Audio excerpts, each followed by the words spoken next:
यहां कोई chartered accountant है क्या? नहीं। मैंने कहा सीए को एक्सप्लेन करूं तो ज़्यादा अच्छा रहेगा। मैं आपको उदाहरण देता हूं। हाँ, अच्छा, कास्ट अकाउंटेंट। हाँ, तो फिर तो और बढ़िया है। रवि जी कास्ट अकाउंटेंट है, बहुत बढ़िया। अमर और अकबर दो भाई हैं, दो दोस्त हैं, अमर और अकबर।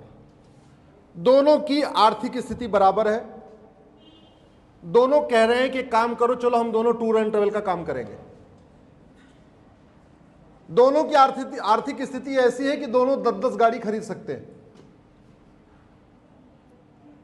दोनों 10-10 गाड़ी खरीद लिया। अमर के 2 बेटे और अकबर के 10। तो सबसे पहली समस्या आई अमर के सामने, 10 गाड़ी चलवाएगा कैसे? तो उसको 8 ड्राइवर हायर करना पड़ेगा। अकबर को ड्राइवर नहीं हायर करना, उसके 10 पहले ही घर में हैं। अब अमर को चूंकि घर में 2 ही बच्चे हैं, 2 बच्चों के नाम से 10 गाड़ी नहीं ले सकता, तो अमर को एक कंपनी बनाना पड़ेगा, अमर टूर एंड ट्रेवल कंपनी। और अकबर के 10 हैं तो उसने एक एक गाड़ी 10 बच्चों के नाम पे ले लिया, तो उसको कोई कंपनी बनाने की जरूरत ही नहीं। इतनी बात क्लियर हो गई? आगे,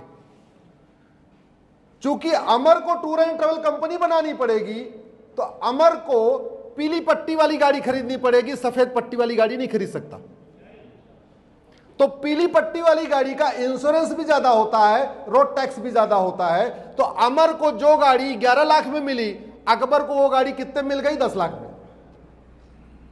सेम गाड़ी अमर को कितने मिल रही है? 11 में, और अकबर को कितनी मिल रही है? 10 में। अमर ने चूंकि अमर टूर एंड ट्रेवल कंपनी बनाया, तो अमर जीएसटी के दायरे में आ गया। अकबर ने कंपनी बनाई नहीं, तो जीएसटी से बाहर। अमर ने टूर एंड ट्रेवल कंपनी बनाई तो इनकम टैक्स के दायरे में आ गया।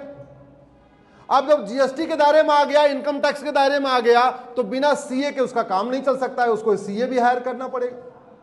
चूंकि उसने कंपनी बना लिया, एक अपना ऑफिस भी उसको, अब वो घर से नहीं चला सकता, एक प्रॉपर उसको ऑफिस भी मेंटेन करना पड़ेगा, खोलना पड़ेगा। तो नतीजा ये हुआ, चूंकि अमर को जीएसटी भी देना है, इनकम टैक्स भी देना है, सीए का खर्चा भी देना है, ऑफिस का खर्चा भी देना है, 8 ड्राइवर का भी खर्चा देना है, तो अमर 12 रुपए पर किलोमीटर से नीचे गाड़ी चला ही नहीं सकता, और अकबर 10 रुपए इसमें गाड़ी चला लेगा। समझ में आया आपको? अमर का एनुअल भी महंगा पड़ेगा, क्योंकि हर साल इंश्योरेंस कराएगा। हर साल पीली पट्टी का इंश्योरेंस ज्यादा है, सफेद पट्टी का इंश्योरेंस कम है। तो अमर की इनिशियल कास्ट भी ज्यादा और रनिंग कास्ट भी ज्यादा। अकबर की इनिशियल कास्ट भी कम, गाड़ी भी सस्ती मिली, और रनिंग कास्ट भी कम। तो अमर 12 रुपए से कम गाड़ी नहीं चला पाएगा, और अकबर 10 रुपए में गाड़ी चला लेगा। तो कुछ दिनों के बाद सारे के सारे गाड़ी वाले, जिसको गाड़ी चाहिए वो किधर जाएंगे? जोर से बोलिए, अकबर के पास। तो कुछ सालों के बाद अमर जो 12 लाख में 11 लाख में गाड़ी खरीदी थी, वो आधे दाम में अपनी गाड़ी भी अकबर को बेच के खुद ही कुछ और सोचेगा। ये हो रहा है भारत में। मुझे आश्चर्य हो रहा है कि इस बात पे चर्चा हो रही है कि बिजनेस ट्रांसफर हो रहा है, बिजनेस ट्रांसफर हो रहा है, फल मंडी गई, सब्जी मंडी गई, ये काम गया, ये काम गया, ये काम गया, टूर का काम गया, ढाबे का काम गया। इस बात पे चर्चा नहीं हो रही है कि जा क्यों रहा है